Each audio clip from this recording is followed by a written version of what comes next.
Dressing টেবিলের সামনে ready হচ্ছিল। শাড়ির আঁচল ঠিক করতে করতে নিজের পেটের দিকে খেয়াল করলো। খুব অদ্ভুত সুন্দর লাগছে। হঠাৎ মনে পড়ে গেল অফিসের বস মোমিন সাহেবের কথা।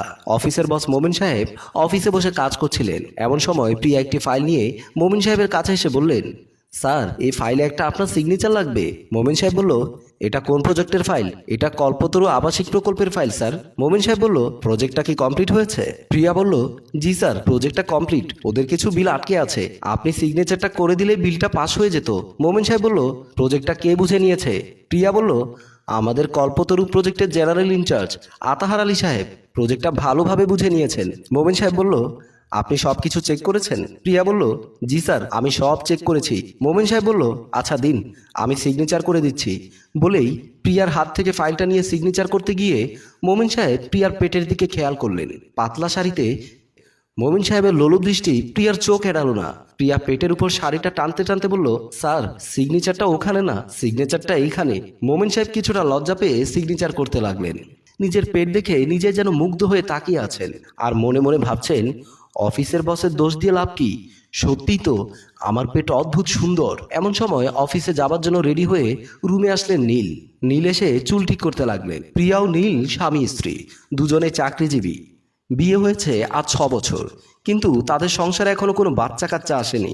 অবশ্য সন্তান নেওয়ার ব্যাপারে দুজনে একটু উদাসীন, কারণ দুজনেই তো চাকরিজীবী। ওনাদের সাথে আছেন কাজের মেয়ে নিশি। এক পর্যায়ে প্রিয়া বলল, তাড়াতাড়ি চলো, আমার অফিসের লেট হয়ে যাবে।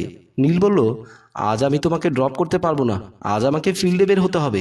আমি তোমাদের অফিসের ওদিক দিয়ে যাব না, তো তুমি আলাদা কোনো ট্যাক্সি নিয়ে চলে যাও। বলেই নীল চলে গেলেন। প্রিয়া দরজার সামনে এসে নিশিকে ডাকতে লাগলেন, নিশি, এই নিশি, একটু এদিকে আয়। নিশি কিচেনে থালা বাসন পরিষ্কার করছিল। ওখান থেকে বলল, আসছি ম্যাডাম। বলেই হাতের থালাটা ধুয়ে একপাশে রেখে দরজার সামনে ম্যাডামের কাছে আসলেন। প্রিয়া বলল, তোর সাহেব চলে গেছে, আমিও বের হচ্ছি। তুই দুপুরে খাওয়া দাওয়া করে ঘুমিয়ে থাকিস, দেখিস আবার টিভি নিয়ে পড়ে থাকিস না। এমনিতেই ডাক্তার তোকে টিভি না দেখতে বারণ করেছে। নিশি বলল, ঠিক আছে ম্যাডাম, আমি দুপুরে ঘুমিয়ে থাকবো। তারপর প্রিয়া বলল, আচ্ছা তাহলে আমি আসছি। বলেই রুম থেকে বের হয়ে গেল। নিশি দরজা বন্ধ করে দিল। সন্ধ্যার সময় নিশি রুম ঝাড়ু দিচ্ছিল। এমন সময় কলিং বেল বেজে উঠল। নিশি দরজা খুলতেই প্রিয়া বলল, তোর সাহেব অফিস থেকে ফিরেছেন? নিশি বলল, না ম্যাডাম, সাহেব এখনো আসেনি। প্রিয়া বলল, আচ্ছা ঠিক আছে, আমাকে এক কাপ চা করে দে তো। বলেই প্রিয়া চলে গেল। নিশি কিচেন রুমের দিকে গেল। নিশি কিচেন রুমে চা বানাচ্ছিল। এমন সময় আবারও কলিং বেলের আওয়াজ শুনতে পেল। প্রিয়া আলনার পাশে কাপড় পাল্টাচ্ছিল। কলিং বেলের শব্দ শুনে রুম থেকে চিৎকার করে বলল, নিশি দেখ তো, মনে হয় তোর সাহেব এসেছে। নিশি কিচেন রুম থেকে বলল, ঠিক আছে ম্যাডাম, আমি দেখছি। নিশি দৌড়ে গিয়ে দরজাটা খুলে দিল। নীল সাহেব এসেছেন। নীল জিজ্ঞেস করলো, তোর ম্যাডাম এসেছে? নিশি বলল, জি এসেছেন, একটু আগে এসেছেন। নীল বলল, ঠিক আছে, আমাকে এক কাপ চা করে দে। বলেই নীল চলে গেল। নিশি কিচেন রুমের দিকে চলে গেল। নীল রুমে ঢুকতেই প্রিয়া জিজ্ঞেস করলো, বাজার সদাই কিছু এনেছো?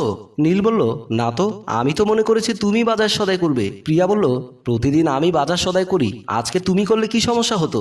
নীল বলল, আজ আমি সারাদিন অফিসে যাইনি, ফিল্ডে ফিল্ডে ঘোরাঘুরি করেছি, হাতের কাজ শেষ করতে করতে এতক্ষণ লেগে গেল, তাই ভাবলাম তুমি বাজার সদাই করে নিয়ে আসবে। প্রিয়া বলল, তুমি যে বাজার সদাই করবে না সেটা তো আমাকে ফোনে বলতে পারতে, আমি অফিস থেকে আসার সময় নিয়ে আসতে পারতাম। নীল বলল, প্রতিদিন তো তুমি বাজার সদাই করো, আমি ভাবলাম আজকেও তুমি বাজার সদাই করবে। প্রিয়া বলল, প্রতিদিন বাজার আমি করি ঠিক আছে, একটা দিন কি তুমি করতে পারো না? নীল বলল, আগে তো বাজার আমি করতাম, আমার বাজার তো তোমার পছন্দ হয় না, এরপর থেকে তো তুমি নিজেই বাজার করো। প্রিয়া বলল, আচ্ছা বাদ দাও এইসব কথা, এখন যাও বাজারে গিয়ে কিছু নিয়ে আসো, বাসায় রান্না করার মতো কিচ্ছু নেই। নীল বলল, বললাম না আজকে ফিল্ডে প্রচুর কাজের চাপ ছিল, তাই আমার টায়ার্ড লাগছে, তুমি গিয়ে বাজার করে আসো। স্বামী স্ত্রীর তর্কাতর্কির মধ্যেই নিশি 2 কাপ চা নিয়ে হাজির হলো।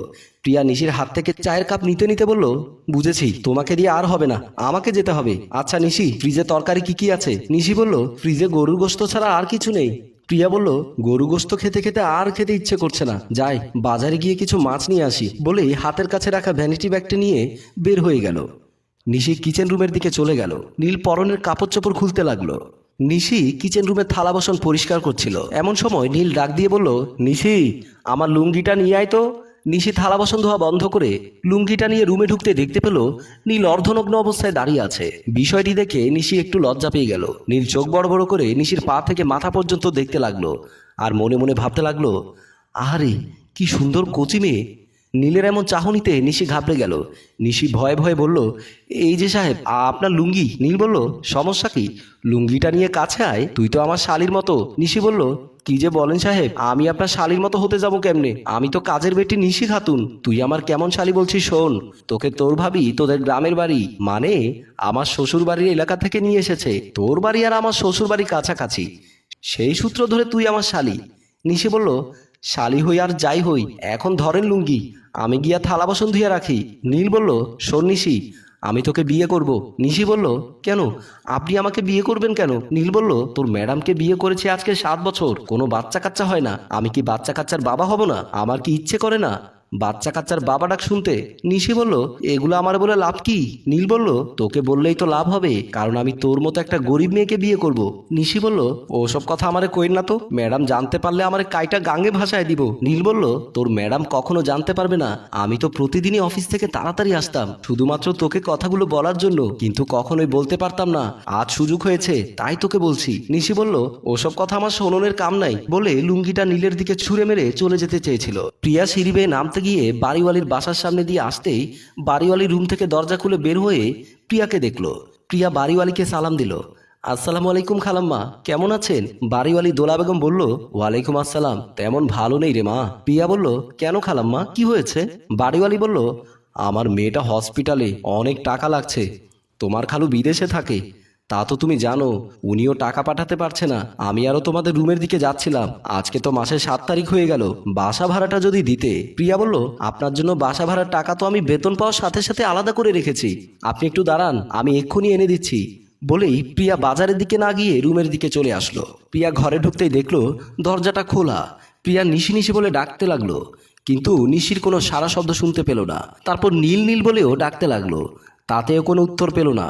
কারো কোনো সারা শব্দ না পেয়ে রুমের দিকে গেল। রুমে গিয়ে দেখলো খাটের উপর নিশির পরিহিত জামা হাতে নিয়ে প্রিয়া কাঁপতে লাগলো। বেডরুম থেকে বের হয়ে একটু সামনে আসতে মেঝেতে পড়ে আছে নিশির পরিহিত পায়জামা। প্রিয়া ভাবতে লাগলো, এসব কি হচ্ছে? আর একটু এগিয়ে যেতে দেখতে পেল নিশির ব্রা ফ্লোরে পড়ে আছে।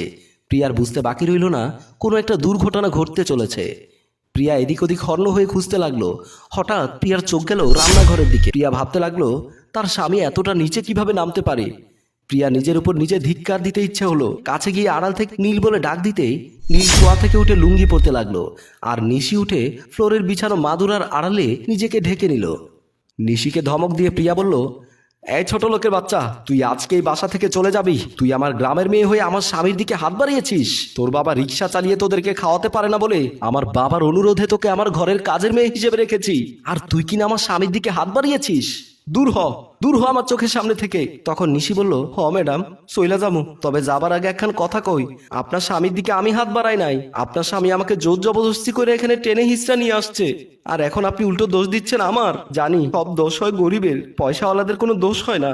আপনারা বড় লোকরা আপনাকে স্বামীগর মুখোশ দেখে মানুষ ভাবেন, অথচ মুখোশের আড়ালে কুত্তার মুখটা আপনারা দেখেন না, দেখলেও না দেখার ভান করেন। দোষ করছে আপনার স্বামী, আর অপরাধী বানাইতেছেন একা আমারে। যাইতাছি, যাওনের আগে আপনার স্বামীরূপী কুত্তাটার মুখে থুতু ছিটায় গেলাম। বলেই নিশি নীলের মুখের উপর থুতু ছিটিয়ে চলে যেতে চাইল। এমন সময় প্রিয়া বলল, দাঁড়া নিশি, তুই ঠিকই বলেছিস। এতদিন আমি আমার স্বামীর মুখোশের মধ্যে মানুষ দেখেছি, কিন্তু মুখোশের আড়ালে কুকুরের অবয়বটা দেখিনি। তোর কথাই সত্যি, বড় লোকরা অপরাধ করলেও দোষ চাপিয়ে দেয় তোদের মতো অসহায় গরিবের উপর। আমিও আজ তোর সাথে আমার বাপের বাড়ি চলে যাব, আর এই নরপশুকে তালাক দিয়ে গেলাম। বন্ধুরা, এই গল্পে নিশি যে কথাগুলো বলেছে আপনার কাছে কি তা সত্যি মনে হয়? যদি সত্যি মনে হয় তবে গল্পটি লাইক, কমেন্ট ও শেয়ার করতে ভুলবেন না। এতক্ষণ ধরে আমাদের গল্পটি দেখার জন্য আপনাকে অসংখ্য ধন্যবাদ।